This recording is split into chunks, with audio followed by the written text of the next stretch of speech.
Afternoon, everybody. Welcome back to CENG 15 and our continued discussion of Matlab.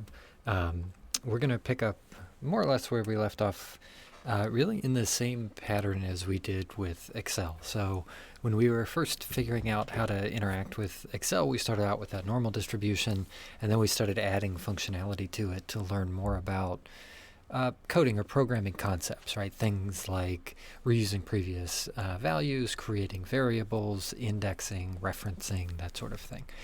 We're going to do the same thing with Matlab. So last time we had generated the normal distribution, and just like we did in Excel, we're now going to add some functionality to that normal distribution.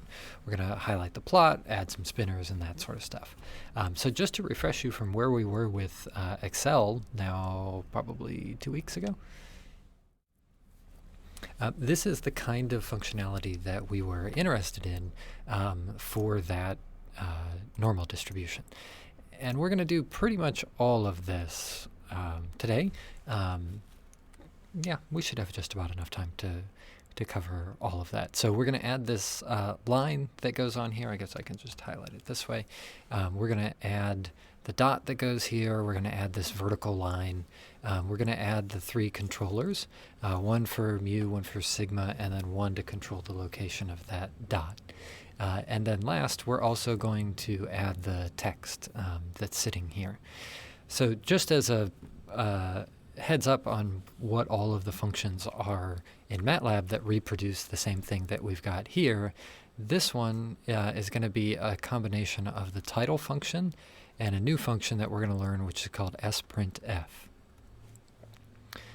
These two down here, the line and the point, those are going to use combinations of what we would call the hold on, hold off pair, and then plot in between it. So that allows us to add multiple points on there.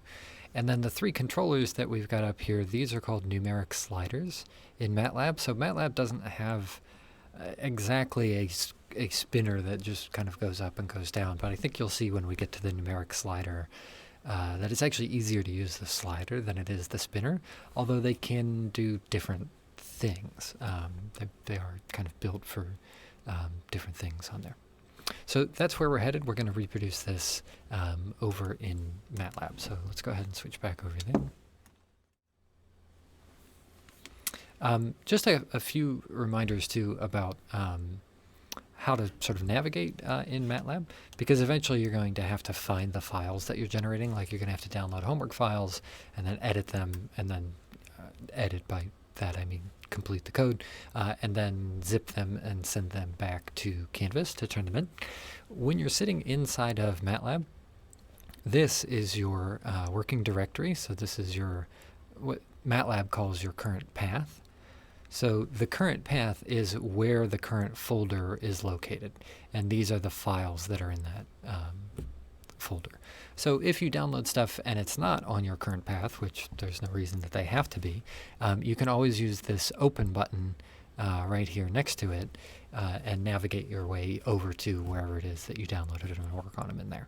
I do suggest that you add some subfolders to keep track of different assignments, because occasionally we will use the same file names in different assignments, and you can't have those on the same path. They have to be in different paths or in different folders. So for example, right now we are sitting here inside my Lecture 7 folder. If I go up a level, you'll see I've got different folders for all the lectures, and I would suggest that you have some kind of similar organization for your homework, so that A, it's easy to find, it's always going to the same place, and B, we don't get into a problem of generating the same file names over and over and over again. I also wanted to take a moment to sort of introduce you to what some of your homework problems will look like when you download them. What those are going to look like is a template of a Matlab live script right now. Eventually we'll get to the point where I don't give you any template at all and you'll just build it from scratch. But these homework assignments for homework 2 are going to look kind of like this that we're going to generate here. So you'll download a live script, which here I'm going to generate by saying home ribbon and then new live script. And I think we're zoomed in enough. I think you should be able to see that okay. And remember, a live script can contain 2 components to it, right? It can have plain text like equations and words and all that sort of stuff that you would typically see in a word problem, as well as code. And so what you will see in the homework is up at the top will be a problem statement, and it'll just be in plain text. So as an example, the problem statement that we're trying to do today is to work on that normal distribution. So here our problem statement might say something like plot the normal distribution from -3 to +3 in at least 100 steps, and then add sliders for the mean, the standard deviation, and what was the last one we were going to do? And a marker. And then we'll add a point for the marker and a vertical line. Right, so that is kind of what you would see in the homework assignment. It would be the problem statement up there. I'll word it a little bit better than that. Usually I don't give you useless information.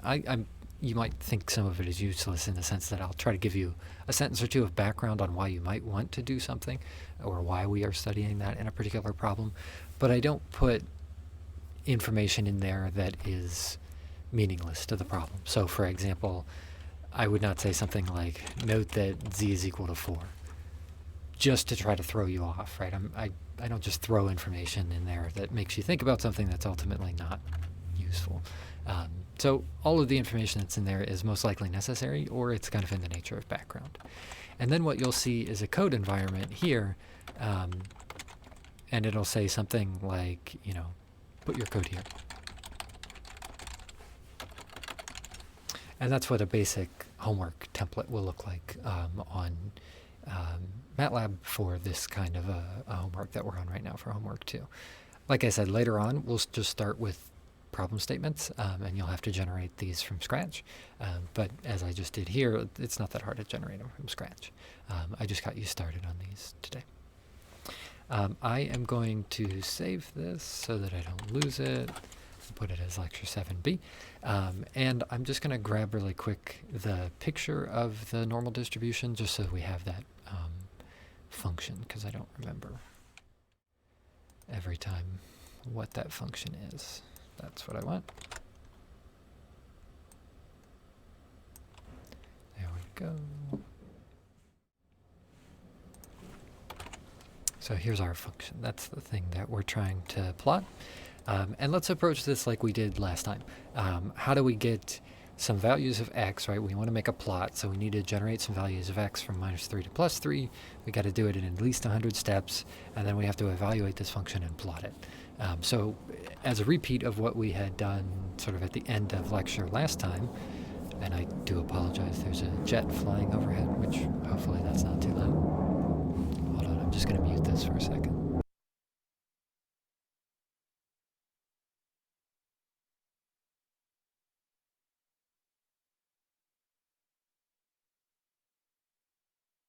All right, now the jet is mostly gone.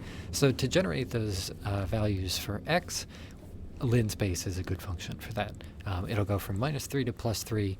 By default, if you just say -3 to +3, it'll give us 100 elements. If we wanted more, right, the problem statement says at least 100 steps.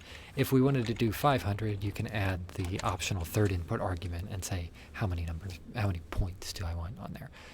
And Matlab is pretty nice about these pop-ups that give you an idea of the syntax for each of these functions. So we'll do 500 just because it's different. And then we need to calculate f. Remember to use element-wise operations whenever you're doing math on vectors. If you're not sure whether you need to do math on a vector or a scalar, remember a vector is sort of a collection of numbers as either a column vector or a row vector that we've seen before, versus a scalar, which is just an individual number, a little one-by-one matrix. If you're not sure whether or not you're doing a math operation on a vector, a scalar, or a matrix, just use the element-wise operation everywhere for all of the multiplication, division, and powers, and it'll work fine. You don't have to worry about it. So for example, for this one, if I wanted to be extra careful because I wasn't sure when to use it and when not, I would say 1 dot divided by, and then say times sigma or divided by sigma dot times the square root of 2 dot pi, or dot times pi. I don't actually need any of those element-wise operators right there because everything here is going to be a scalar. But if I'm just learning about these element-wise operations in Matlab and I just don't want to remember it, just put them everywhere for all of those types of operations and it'll work fine. So then I'm going to say multiplied by the exponential of minus 0.5 times x minus mu, and then divided by sigma, and we close that and raise it to the second power. So I'll give us some more space here over on the right so that you can see all the code that I've got there. Notice though, if I'm going to calculate something based on sigma and based on mu, that has to come prior to the definition of f. In Excel, we could kind of define things in any order we wanted, like in terms of space on the screen, but in code, in Matlab, and virtually every other language I can think of, code's always evaluated from right to left and top to bottom. So if I want to use a sigma here, I need to have defined it earlier. So maybe let's say sigma up here is, I don't know, 0.5. And similarly, mu is, let's start with 0. We'll put it right on the middle. And I'll just add a couple of comments here to remind myself that these are particular values, right? Means and standard deviations. And then when I want to plot this, I say plot, and I give it the two vectors that I want to plot, right? A vector of all of the x coordinates, and then a vector of all of the y coordinates. So I say plot x comma f.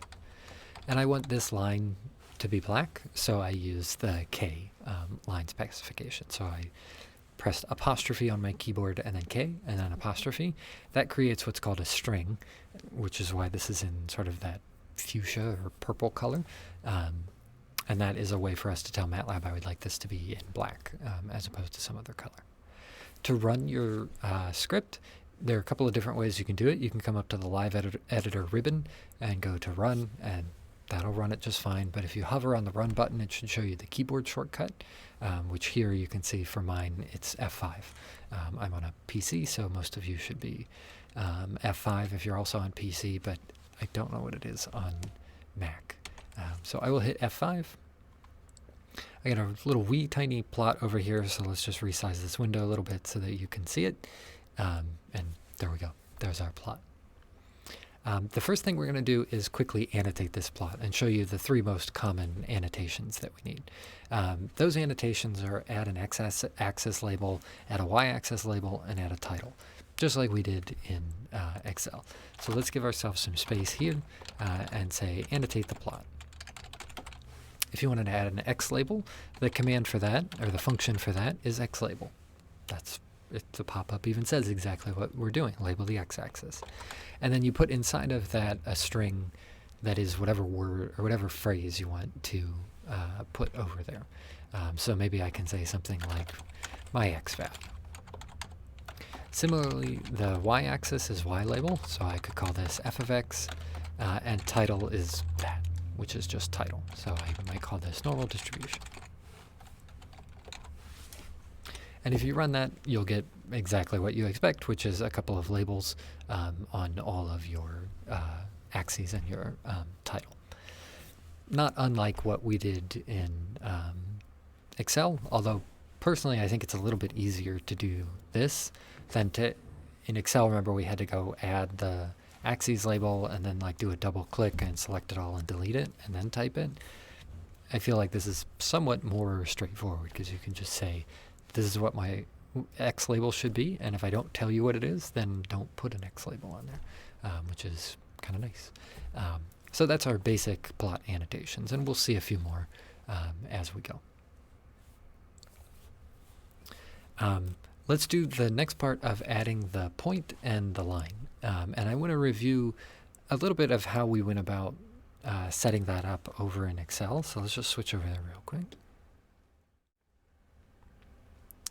Remember that when I set this up in Excel, I kind of went out of my way to separate the different pieces, right? The first thing that we did was we calculated all of these x and f of x values for the actual curve, right? This was our curve, and that was the data that we had generated for it.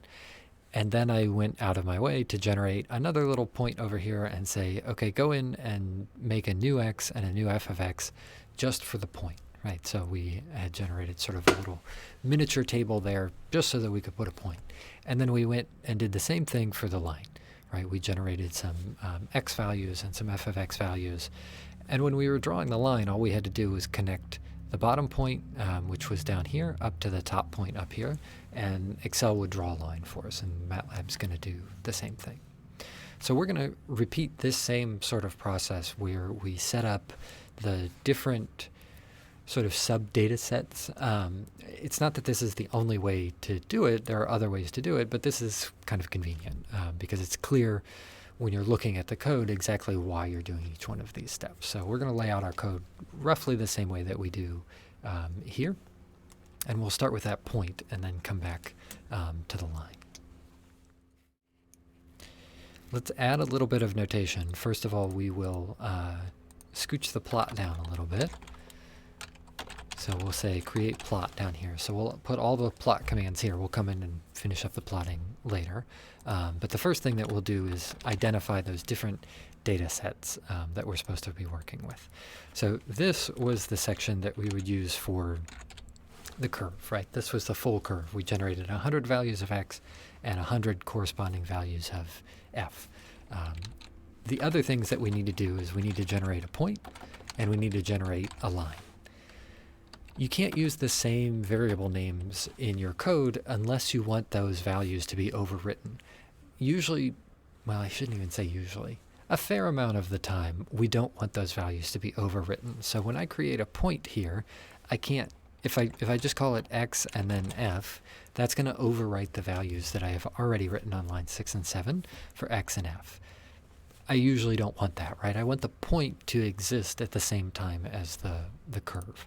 So I'm not going to call these x, I'm going to call them something else, something along the lines of x. So I'm going to say x point. That way I know that this is the x value that's associated with the point. And similarly, I'm going to call it f point. And that's my reminder to me that this x and this f are specific to the little marker that I want to put on there.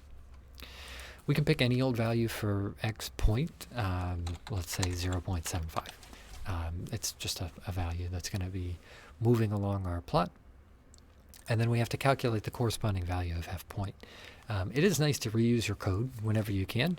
So I'm going to copy this line from line 7 and put it down on line 10.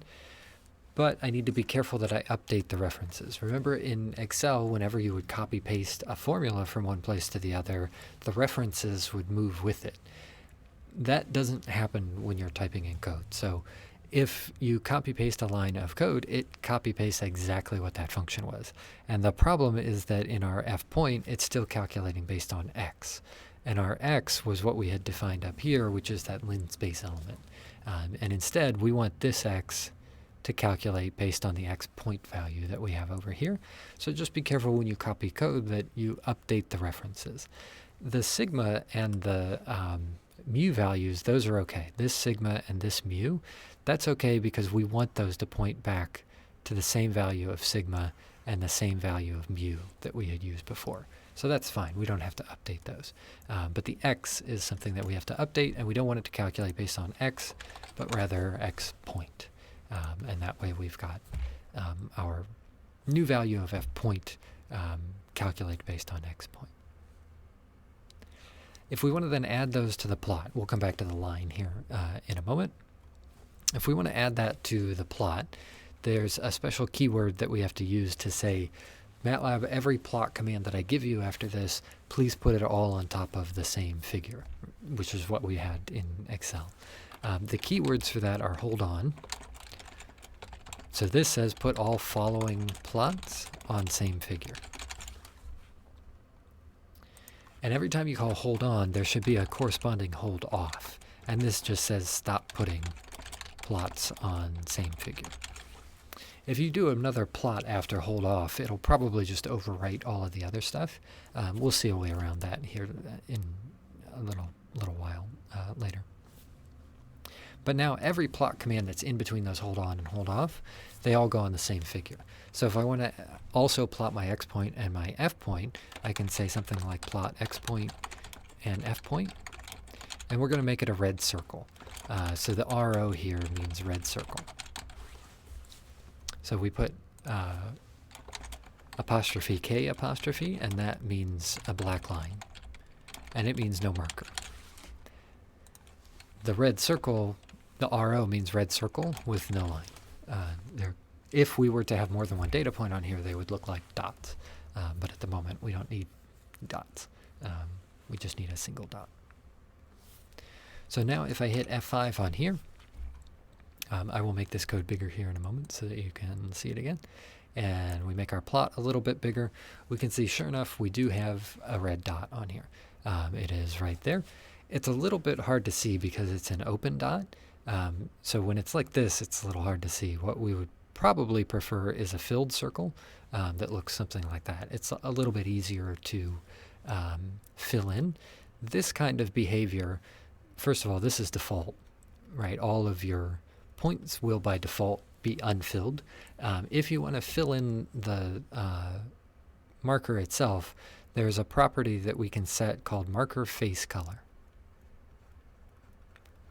And we can set that to be any of the usual colors that Matlab has. So things like yellow and red and green and blue and black and white and those sorts of things. Oftentimes just making it the same color as the outline is a good way to go. But if you want to, sort of highlight it, you can make it a different color. It's up to you. You can make them any way that you want. So to edit the marker face color, that's just an extra input option that you give to the plot command. So where you have x point, f point, and RO, you can then say also marker face color and give it a color like yellow. Yellow, blue, green, whatever you want. Usually abbreviated by one of those Matlab colors that sits on there. So I say marker face color yellow. The RO means it's going to be a red outline of a circle. The marker face color Y means it's going to be filled with yellow. So if I hit F5 on there and take a look at my marker, you can see it now. Let's zoom in a little bit. There it is. There's my marker. It's exactly what we wanted, right? It's a red circle with a yellow fill on it. And that's all there is to it. You can make them any color you want. But it helps the visibility a little bit, right? It's a little bit easier to see them. Personally, I like making them the same. So I'm going to switch it to red because it's easier for me to spot it. It's just a red dot that sits on there. How do you fix the axes? We will get to that in... I'll give you a hint. It's this function, axes, and then you can give it, or sorry, not axes, axis, and then you can give it some data in here that will fix the axes. But we're going to get to that in a little bit, so I'm not going to fill in the rest of that. But that's enough that should get you started on there. The next thing we need to do is add the line, right? We need to draw a line. Remember the idea of drawing lines. So we did this once with the normal distribution. You also did it in your homework when you're doing the stair-stepping in the McCabe-Thiele diagram. So if, for example, I wanted to draw a line that went up to here like this, what I need to know is what's the x value and the y value of that point, and what are the x values and y values of this point. So in this particular example, if I want to draw a line from here to here, right, the x value that I'm going to be worrying about on the bottom, that's always going to be x point. And in fact, it's going to be the same value up here for x point, right, because I'm taking a vertical step. I don't want to move anywhere in the x and the y. For the y value, I'm going to start off at 0 because I want to come from the x-axis, and then I'm going to have to calculate this value, right? This is essentially going to be what is the value of f when it is evaluated at x point. And that combination will draw a vertical line on our plot. The way to enter that information in Matlab is to generate some x values here. So you would have to say something like x, and then we use the square brackets, which is a notation that we saw last lecture, and we put the two values that we want in there. So the first one is x point, and the second one is exactly the same, right? It's still x point. We didn't move at all. What we're going to do now is I'm going to wait about maybe, let's say 4 minutes. See if you can fill in these values for x. Remember, you have to change the name of x, right? You can't just call it x. You'll have to call it x something. Fill in those values of x, then make another one for whatever the y values need to be, and then add the plot down here, right? Add another plot command that draws a line. So let's see, calculate, and then draw the vertical line. And we'll go about, about 4 minutes. We'll go till about 3:29. And then we'll come back, and I will show you how I would do something like that. But try to add that vertical line on here and see how far you can get. So let's leave that on, and I'll switch this off. I'll shut up so you can work.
All right, so what would I do here if I wanted to do this? I need some x's and some y's, so I'm going to call this one x line, just to distinguish it between point and the other x's. And I'm going to start off with those values of x that I need. Remember, I want it to be a vertical line, so it is possible that I could do 0.75 and 0.75. The problem with that is if I change x point, I then have to change these two values as well. And I have to change it every single time and make sure there's no typos, etc., etc. I'm terrible at typos. So it's usually more helpful if you can make direct reference to previously created variables so that you don't have to type those numbers in correctly every single time that you change something.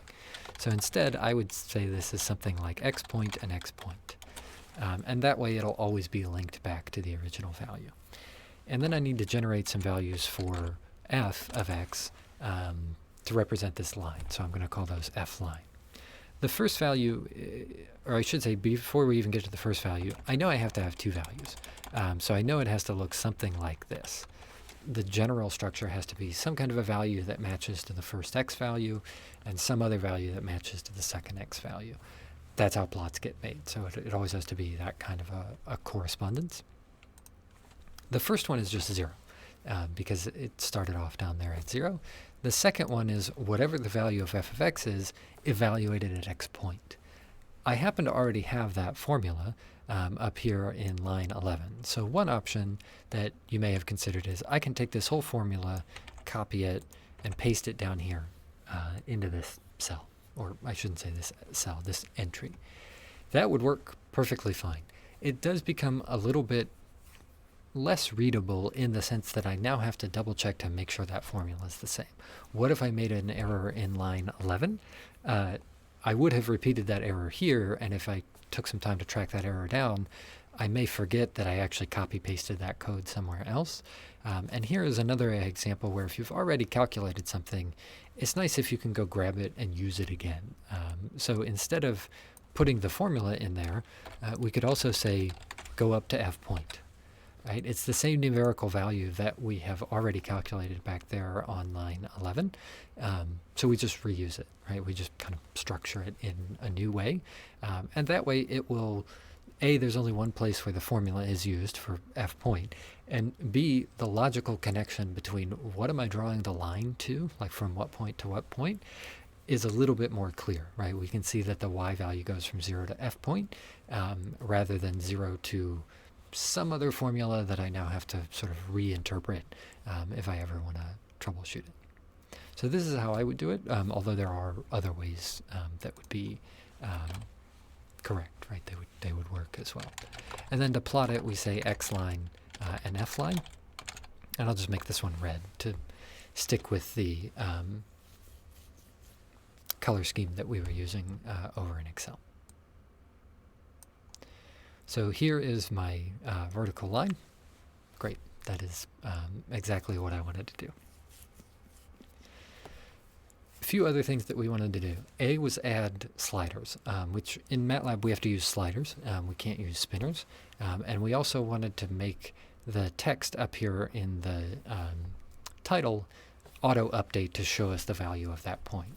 Both what is its x value and what it is its y value at that particular point. So we'll do the spinners, and then we'll come back and add the updated change to the title up there. So there's no such thing as a spinner in a Matlab live script. The closest that we have to a spinner is called a slider. I would say the best way to use a slider, get your code working like this, the way that we've got it right here, right? Get it so that it's working for a single value. And then change that value a little bit, right? So maybe instead of a mu is 0, we put a mu as 1, and we check the plot. Plot seems to be working okay. Maybe we say -1, run it again. Okay, still seems to be working fairly well, the way that we would want it to. So it seems like mu is okay. Now that we've verified that the functionality is the way that we want, this is when I would suggest adding the slider. To do that, highlight the value that you want. So in this case, 0. To be replaced by a slider. I want that to be replaced by a slider. Delete that value. Leave the cursor exactly where it is. Then go up into Live Editor. Go into Insert, which is to the right of Live Editor. And over here on the left under Controls are the 5 controls that you can use inside of Matlab. There's a Numeric Slider, drop-downs, checkboxes, fields, and buttons. I can't say I really use any of them other than Numeric Sliders, but the others are useful, I imagine. Somebody needs to use them. So let's click Numeric Slider, and we'll get a pop-up. Leave the label alone. Generally, Matlab will know what you want that variable to be called because it'll infer it from whatever's on the other side of the equal sign. So we're going to leave this as mu. I think the interface is a little bit easier for the types of things that we want to do because we can set the min and max to anything that we want and the step to anything we want. unlike the spinners that we had over in Excel where it had to be positive integers, and then we had to do some funky math, right, to make it work. So let's say that we want our mu to go from -2 to +2. We can just say -2 to +2. We don't have to adjust it at all. The step size has to make logical sense, right? It's got to be smaller than the range. So maybe we set it to be 0.1, and that'll be whatever range. Each time it'll change by 0.1. The execution stuff down here, you can leave that by default and it'll generally work, but I usually like to change this run on instead of value changing. I like it to be value changed. If you leave it on value changing, that means the whole time that you're moving the slider back and forth, Matlab is trying to run that code as fast as it possibly can to update your graph in essentially real time, or as best it can be to real time. The more complicated your display gets and the more complicated the function gets, the less desirable that is because everything kind of lags a little bit. If you click it to value changed, if you change run on to value changed, your code will automatically run only after you stop changing that slider. So just wherever you left the mouse off. And you don't have to worry about run current section versus the other option because we've only got the one option. So you can leave that to current section. So now I've got a slider up here, and I can drag it a little bit to the left. I can drag it a little bit to the right. And I'll see the plot sure is moving, but something a little funky is happening because it's redrawing the entire plot every time, right? It's all sitting on top of each other. If I do this 6, 7, 8 times, the plot really becomes quite crowded, and you can't see what's going on. That's a weird, I would call it a bug with the slider. It sort of is its intended behavior.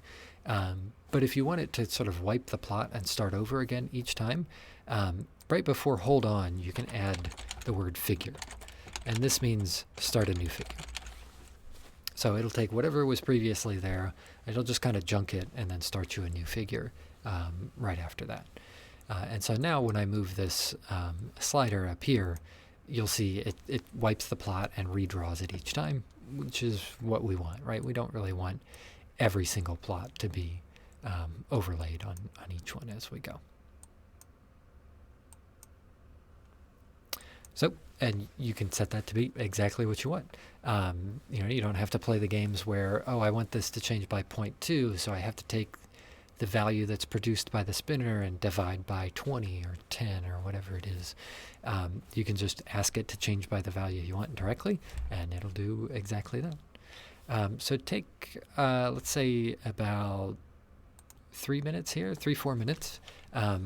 Change the sigma and the, what was the other one? The X point. So replace the 0.75 and the 0.5 with sliders. And you can set your sliders to be any reasonable size that you want for that particular value. You can kind of play around with it a little bit. But let's take about, say, 3 minutes on there and see how far you can get up to there. So I'll come back at about 3:41 or so. And then I will do it fairly quickly, and then we will move on to the title. So I will shut up and give you about 3 minutes here to try to replace sigma and X point with some sliders.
All right, so the general process, again, get it working the first way, right? It works here with numbers.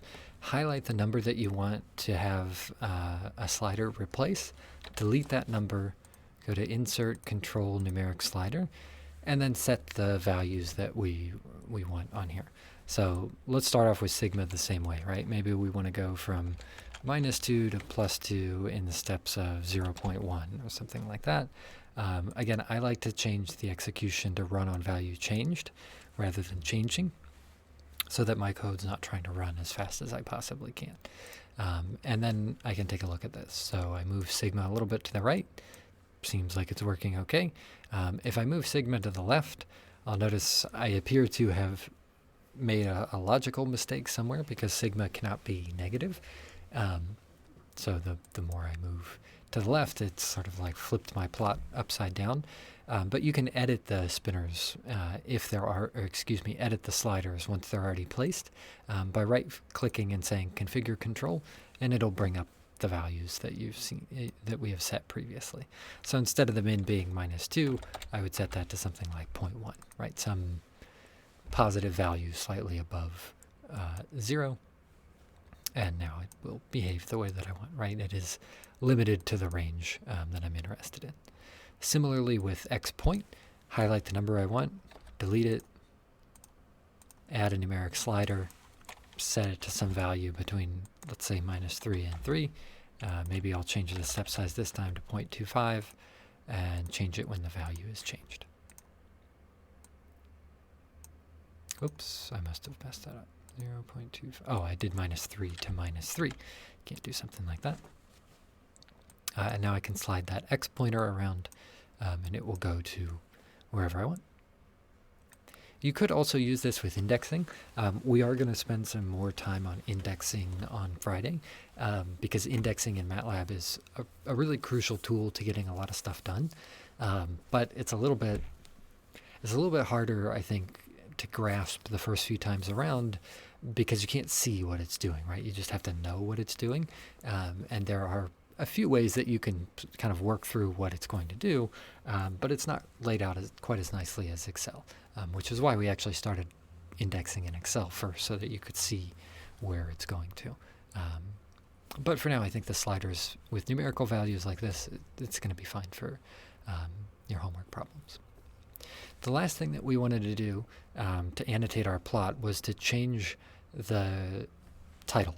So we wanted the title to say a particular thing. We wanted it to say f of whatever the x value is equal to some particular value. The way that we do that in Matlab is a little bit different from what we did in Excel, although conceptually it's the same. We start off with sort of some text that we want to insert numbers into it, and we format the numbers the way that we want it. Last time in Excel, we formatted those numbers by rounding them to certain decimal points. We can do the same thing in here. The interface just looks a little bit different, but the process is similar. So what we want to do in order to sort of glue numbers and letters together is ultimately generate a string, right? Remember when we were done with it in Excel, that's what we had. We had like a phrase, right, or a sentence with some words and letters inside of it. I'm going to call that string S. You can call your string whatever you want, but this is going to be, for example, we might want this to say f of 3.26 is equal to, I don't know, 6.8, something like that. Right, that's the style that we want. Actually, let's add another point here. Let's say 6874, something like that. That's what we're after. Once we have that string, we can put that into our title like this, right? We can define the string and then say title of S, and it will take S and put it inside of our title. So that's the pattern that we're after. We can't do it quite like that though, right? Because we need those 3.26s and 6.874s to update. And so the function that we have to glue those together in Excel was the ampersand. That was our concatenation operator that glued letters and numbers together. In Matlab, the function that glues things together is sprintf. And that stands for format a string into some kind of printable look. Honestly, I don't know why it says print, but at any rate, it's print. But format a string, right? Combine strings and numbers is how we would interpret that. So I will close that parenthesis, and you can give it this line that's sitting in here, right, where we say f of 3.26 is equal to 6.874. Wherever you see a number that you want to replace it with, that you want to auto-update, delete that number and instead say %.2f, which is kind of weird. What we have done, oops, move that on there, where we say the %.2f means number with 2 decimals. F means float. The percentage is sort of a reserved character inside of the sprintf function that says there's something that needs to be replaced here, and the dot means here's where the decimal is, right? So I want 2 digits after the decimal point. Once you have %.2f, then you just have to tell it, well, what's the value that I want to replace right there? So the value that I want to replace %.2f with is x point. So the link that we've got here is that we've defined this character string right here, %.2f. I want to replace that with x point. Right, so right now x point is, for example, minus 0.25. So the way that Matlab is going to interpret this is it's going to say, all right, x point right now is minus 0.25. I'm going to take that and I'm going to put it exactly where I see %.2f. So it's going to happen inside of the 2 parentheses that I've got there. And that's doing the same thing that we did with Excel, where we had built up that string a little bit at a time, right? We had used the concatenation operator, the ampersand, as well as the rounding function to say round a number to 2 decimal points and stick it in this string. So if I if I hit F5 here on my keyboard and take a look at the update, I see I got one of them, right? I've got f of something has now updated, but now I need to set the other one over here, right? I don't want that to be just the number 6.874. I want that to be the current value of f of x at that particular value of x. In order to do that, I follow the same pattern. So wherever I want that number, I started off with that string. Here's where I want that number. I delete it, and I replace it with %.2f. And then I add another argument over here. I say comma, okay, what do I want that value to be? I want that one to be f point. Notice the pattern. The first percentage sign that shows up in the string over here is replaced by the first argument that's over here. The second percentage sign, the marker over here, is replaced by the second argument over here. So the f point is going to go in here, and the x point is going to go in here. So it follows that pattern of, if I wanted a third one, I would do 1, 2, 3 inside the string, and then the first one, comma, the second one, comma, the third one, to replace those actual values that sit outside. I did technically want 3 decimals of precision here, so I could replace a .2f with a .3f, right? And that format specification would now give me 3 decimal points after the, or excuse me, 3 digits of precision after the decimal point. And so if I run that and take a look over here, sure enough, I've got 2 decimal points on my x value, my x point value, and I've got 3 decimal points over here. And so this does the same kind of behavior that the concatenation and rounding functions did over in Excel. The syntax is just a little bit different, but once you get used to it, I think you'll actually like this a little bit better, because it's really easier to troubleshoot this one and figure out what was used and where than it is that mess of ampersands that we saw over in Excel, right? It was like ampersands and parentheses and quotes and all kinds of stuff, rounding functions, all jammed together in something that really does not look particularly human readable. This is, believe it or not, significantly easier to read for you. The computer interprets it fine either way. But for us, it's a little bit easier to do that. The last thing I'll note is you don't have to separate them. So it's also possible to combine all of that into one. So I could have said something like this, percentage.2f is equal to percentage.3f, and then said x point and f point here, all inside of title. This would give us exactly the same thing. So if you don't want to split those into two separate lines, you don't have to. For me, it just usually depends on how big is the thing that I'm trying to write.